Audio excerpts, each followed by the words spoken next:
Chapter 23, A Dynamic Theory of History, 1904. From the Education of Henry Adams, by Henry Adams. A dynamic theory, like most theories, begins by begging the question.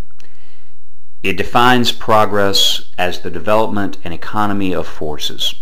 Further, it defines force as anything that does or helps to do work. Man is a force, so is the sun, so is a mathematical point, though without dimensions or known existence. Man commonly begs the question again by taking for granted that he captures the forces. A dynamic theory, assigning attractive forces to opposing bodies in proportion to the law of mass, takes for granted that the forces of nature capture man. The sum of force attracts. The feeble atom or molecule called man is attracted. He suffers education or growth. He is the sum of the forces that attract him. His body and his thought are alike their product. The movement of the forces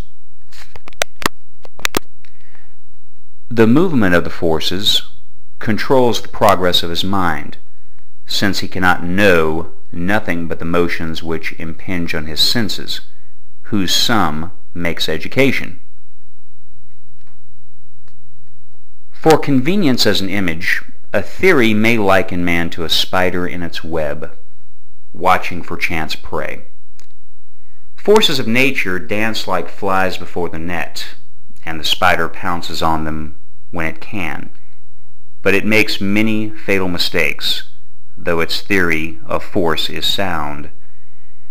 The spider mind acquires a faculty of memory, and with it, a singular skill of analysis and synthesis, taking apart and putting together in different relations the meshes of its trap. Man had in the beginning no power of analysis or synthesis approaching that of the spider, or even of the honeybee, but he had acute sensibility to higher forces. Fire taught him secrets that no other animal could learn. Running water probably taught him even more, especially in his first lessons of mechanics. The animals helped to educate him, thrusting themselves into his hands merely for the sake of their food, and carrying his burdens or supplying his clothing. The grasses and grains were academies of study.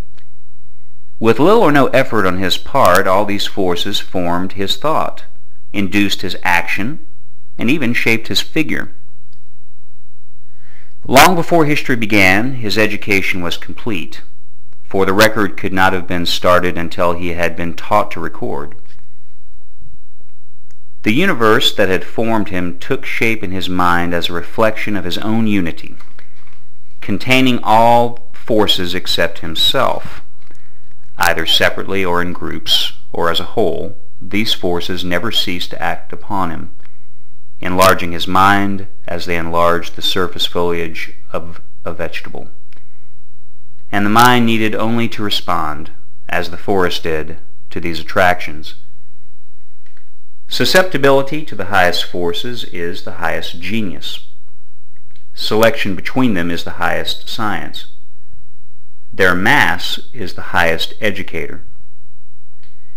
Man always made, and still makes, grotesque blunders in selecting and measuring forces taken at random from the heap. But he never made a mistake in the value he set on the whole, which he symbolized as unity and worshipped as God. To this day, his attitude towards it has never changed, though science can no longer give to force a name. Man's function as a force of nature was to assimilate other forces as he assimilates food. He called it love of power. He felt his own feebleness, and he sought for an ass or a camel, a bow or a sling, to widen his range of power, as he sought a fetish or a plant in the world beyond. He cared little to know its immediate use, but he could afford to throw nothing away which he could conceive to have possible value in this or any other existence. He waited for the object to teach him its use or want of use, and the process was slow. He may have gone on for hundreds of thousands of years waiting for nature to tell him her secrets, and, to his rivals among the monkeys, nature has taught no more than at their start.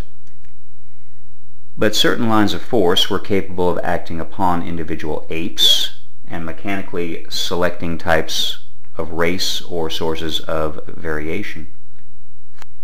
The individual that responded or reacted to lines of new force then was possibly the same individual that reacts on it now, and his conception of the unity seems never to have changed in spite of the increasing diversity of forces.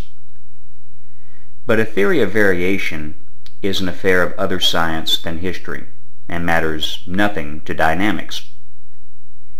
The individual or the race would be educated on the same lines of illusion which, according to Arthur Balfour, had not essentially varied down to the year 1900. To the highest attractive energy man gave the name of divine, and for its control he invented the science called religion, a word which meant, and still means, cultivation of occult forces, whether in detail or mass. Unable to define force as a unity, man symbolized it and pursued it both in himself and in the infinite as philosophy and theology. The mind is itself the subtlest of all known forces, and its self-introspection necessarily created a science which had the singular value of lifting his education, at the start, to the finest, subtlest, and broadest training both in analysis and synthesis, so that, if language is a test, he must have reached his highest powers early in his history. While the mere motive remained as simple an appetite for power as the tribal greed which led him to trap an elephant. Hunger, whether for food or for the infinite, sets in motion multiplicity and infinity of thought, and the sure hope of gaining a share of infinite power in eternal life would lift most minds to effort.